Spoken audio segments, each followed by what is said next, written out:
नमस्ते, म सरोज लामा, हजुरहरूको गार्डेनर साथी। आज यस भिडियोमा सकुलेन्ट प्रजातिमा पर्ने क्रासुला फ्यामिलीको सिडम लिनियारा अथवा निडल स्टोन क्रपलाई सार्ने बेस्ट तरिका लिएर आएको छु।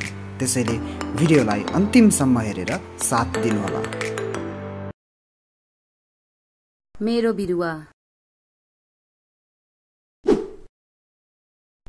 कुनै पनि प्लान्ट्सको कटिङ लिँदा सबैभन्दा पहिले हामीले कैँची, प्रुनर अथवा काट्ने चिजलाई हामीले स्टेरिलाइज गर्नुपर्ने हुन्छ।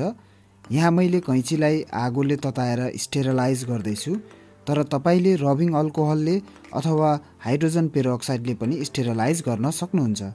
यो स्टेप एकदमै महत्त्वपूर्ण छ, किनकि स्टेरिलाइज नगरेको काट्ने कुरामा फंगस र ब्याक्टेरिया हुन सक्छ र त्यो फंगस तपाईको कटिङमा सर्दा तपाईको कटिङ कुहिन्छ।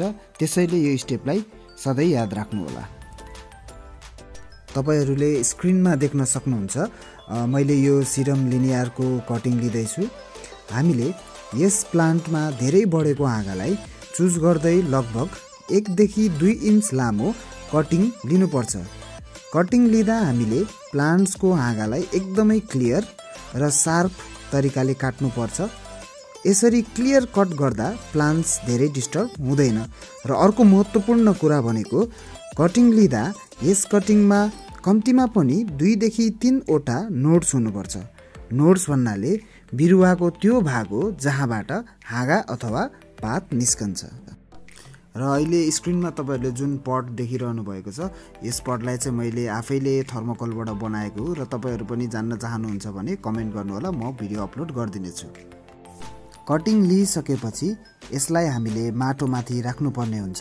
र तपाईहरूले स्क्रिनमा देख्न सक्नुहुन्छ कि मैले काटेका हाँगाहरूलाई माटोमा नरोपेर यत्तिकै ढल्काएर माटोमाथि राखिदिएको छु। माटोमाथि राखिसकेपछि हाँगाहरूलाई थोरै माटो मुनि ठेल्नुपर्छ। भिडियोमा देखाए जस्तै गरी प्रेस गर्नुपर्छ। यसो गर्दा नोट्सबाट निस्किएका जराहरू सजिलै माटो मुनि जान्छन्। यसपछि कटिङमा पानी स्प्रे गर्नुपर्ने हुन्छ। मैले चाहिँ माटो गिलो भएको कारणले गर्दाखेरि स्प्रे गरिनँ। अब तपाईहरूले स्क्रिनमा 12 दिनपछिको अपडेट देख्न सक्नुहुन्छ। अहिले नेपालमा मनसुन चलिरहेको छ, त्यसैले माटो एकदमै गिलो छ। हामीले कटिङलाई कहिले पनि डाइरेक्ट माथिबाट तान्नु हुँदैन। यसरी तान्दा जरा चुडिन सक्छ। त्यसैले कुनै पनि गार्डनिङ टुल युज गरेर माटो मुनिबाट बिरुवालाई निकाल्नुपर्छ। तपाईहरूले स्क्रिनमा देख्न सक्नुहुन्छ, हामीले राखेका कटिङ्समा राम्रो खालको जरा आइसकेको छ। यसै गरी अरू कटिङ्सको पनि जरा आएको छ कि छैन हेरौँ है त।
पच्चीस दिनपछिको अपडेट तपाईहरूले देख्न सक्नुहुन्छ। हामीले राखेका कटिङ्सहरू अब अलिक म्याच्योर भइसकेका छन् र म अब यो कटिङ्सहरूलाई सानो पटमा रिपोर्ट गर्न गइरहेको छु।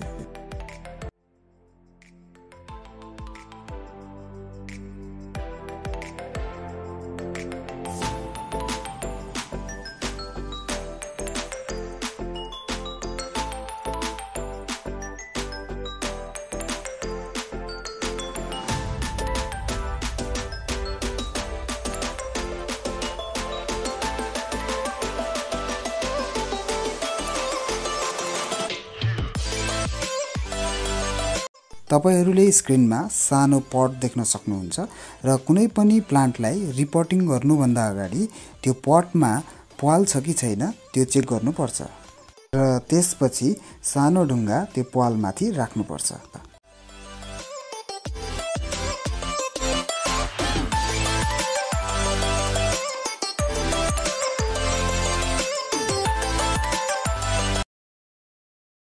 तपाईहरूले स्क्रिनमा मैले सकुलेन्ट्सको लागि बनाएको पटिङ मिक्स देख्न सक्नुहुन्छ र म यही पटिङ मिक्सको प्रयोग गरेर हाम्रो प्लान्ट्सलाई रोप्नेछु।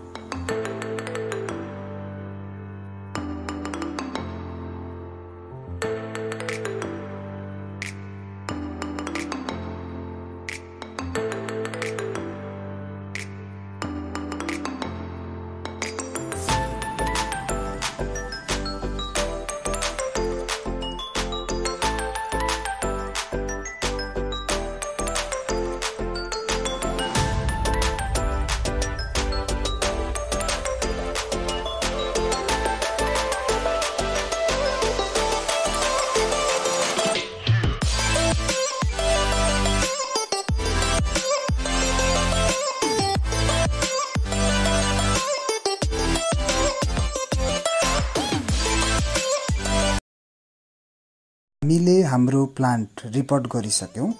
अब यसमा पानी राख्नुपर्छ।